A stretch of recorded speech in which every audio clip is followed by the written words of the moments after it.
Flowers TV ഇപ്പോൾ യൂട്യൂബിൽ പ്രേക്ഷകർക്ക് ലൈവായി കാണാം. ഉടൻ തന്നെ ഫ്ലവേഴ്സ് കോമഡി യൂട്യൂബ് ചാനലിൽ ജോയിൻ ചെയ്യുക. വളരെ നിർഭാഗ്യകരമായ സംഭവമാണ് ഇന്നുണ്ടായത്. തീർച്ചയായിട്ടും ഒഴിവാക്കപ്പെടേണ്ടത് തന്നെയായിരുന്നു. പ്രത്യേകിച്ച് ഒരു കമ്മ്യൂണിസ്റ്റ് സൗന്ദര്യ ശാസ്ത്രത്തിന് വേണ്ടി തൻ്റെ ജീവിതകാലം മുഴുവൻ പ്രയത്നിച്ച ഒരു ജനനേതാവിന് വിട ചൊല്ലുമ്പോൾ അവിടെ ഉണ്ടാക്കാൻ പാടില്ലാത്ത കാര്യങ്ങളാണ് ഇന്ന് അരങ്ങേറിയത്. ഇതിൻ്റെ പിന്നിൽ ആരൊക്കെ ഉണ്ടായാലും അത് വളരെ അപകടകരമായൊരു ട്രെൻഡ് കേരളത്തിൽ ഉണ്ടാക്കുമെന്ന കാര്യത്തിൽ സംശയമില്ല. ഒരു നേതാവിനോടും ഇത്തരം അനാദരവ് പ്രകടിപ്പിക്കരുത് എന്നാണ് നമുക്ക് പറയാനുള്ളത്. അന്തരിച്ച മുതിർന്ന CPM നേതാവ് MM ലോറൻസിന് വിട നൽകാൻ വർഷങ്ങൾക്ക് മുമ്പ് MM ലോറൻസ് പങ്കെടുത്ത ഇടപ്പള്ളി പോലീസ് സ്റ്റേഷൻ ആക്രമണ കേസിൽ കൊല്ലപ്പെട്ട പോലീസ് ഉദ്യോഗസ്ഥൻ്റെ മകനും എത്തിച്ചേർന്നു. ചെറുപ്പത്തിലെ അച്ഛൻ നഷ്ടപ്പെട്ട തനിക്ക് MM ലോറൻസ് പിതൃതുല്യനായിരുന്നുവെന്ന് ജോസ് മാത്യു പറഞ്ഞു. എറണാകുളം ടൗൺ ഹാളിൽ എത്തിയാണ് ജോസ് മാത്യു അദ്ദേഹത്തിന് അന്ത്യാഭിവാദ്യം അർപ്പിച്ചത്.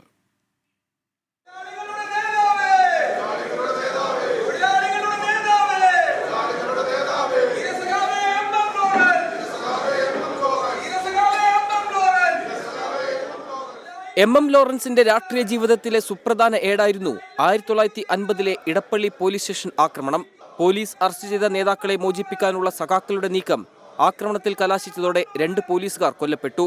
പാറാവ് ഡ്യൂട്ടിയിലുണ്ടായിരുന്ന KJ മാത്യു കൊല്ലപ്പെടുമ്പോൾ മാത്യുവിന്റെ ഭാര്യ മറിയക്കുട്ടി 1 മാസം ഗർഭിണി. 60 വർഷത്തിനിപ്പുറമാണ് കേസിലെ പ്രതിയായിരുന്ന MM ലോറൻസിനെ കാണാൻ കൊല്ലപ്പെട്ട മാത്യുവിന്റെ മകൻ ജോസ് മാത്യു ആദ്യമായി എത്തുന്നത്. ടൗൺ ഹാളിൽ പൊതുദർശനത്തിനെത്തി അന്ത്യാഭിവാദ്യം അർപ്പിച്ച ജോസ് മാത്യു വർഷങ്ങൾക്ക് മുൻപുള്ള ആ കൂടിക്കാഴ്ച ഓർത്തെടുത്തു. അച്ഛൻ്റെ ആണ്ടിന്, അതായത് ഫെബ്രുവരി 28-ാം തീയതി ഞാൻ അവിടെ പോയി പ്രാർത്ഥിക്കാറുണ്ട്. അപ്പോൾ അവിടെ ഒരു ഫലകം ഉണ്ടായിരുന്നു. ആർഷം എടുത്ത് ചെന്നപ്പോൾ അത് കണ്ടില്ല. അപ്പോൾ ഞാൻ ചോദിച്ചപ്പോഴത്തേക്ക് പറഞ്ഞത് സിമിത്തേരി നവീകരണത്തിൻ്റെ ഭാഗമായിട്ട് അത് എടുത്തെന്നാണ് പറഞ്ഞു. അത് ഒത്തിരി വിഷമം എനിക്കാണുണ്ടായത്. എന്തായി സംഭവിച്ചത് എനിക്കത് നമുക്ക് ഉൾക്കൊള്ളാനാവാത്തൊരു പ്രശ്നമായിരുന്നു. കുറേ നേരം ഞങ്ങളിങ്ങനെ സംസാരിച്ച് ചായയൊക്കെ കുടിച്ച് ആ തോളിൽ തട്ടിക്കൊണ്ട് ഒരു വാസ്തവത്തിലൊരു എന്താ പറയുക, നമ്മളൊരു അപ്പൻ്റെ ആ ഒരു സ്നേഹത്തോടു കൂടിയാണ് പറയുന്നത്. അപ്പം ഞാൻ ഈ ചരിത്രങ്ങളും വെറുതെ എന്തിനാ ഈ പറയണമെന്ന് നിങ്ങൾ പുള്ളി മരിച്ചു എന്ന് അറിഞ്ഞപ്പോഴത്തേക്ക് വാസ്തവത്തിലൊരു ഒത്തിരി ഞെട്ടലെന്നൊന്നും ഞാൻ പറയുന്നില്ല, എങ്കിലും മാനസികമായിട്ട് ഒത്തിരി ബുദ്ധിമുട്ടുണ്ടായി.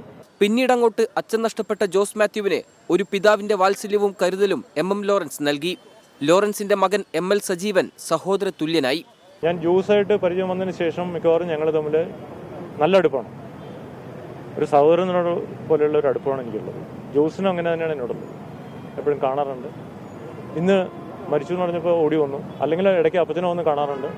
അപൂർവതകളേറെ ഉണ്ടായിരുന്ന ലോറൻസിന്റെ രാഷ്ട്രീയ ജീവിതത്തിലെ അന്ത്യയാത്രയിൽ ഈ നിമിഷവും ഏറെ വൈകാരികമായിരുന്നു. VS രാഹുലിനൊപ്പം നിതിൻ അംബുജൻ, 24, കൊച്ചി.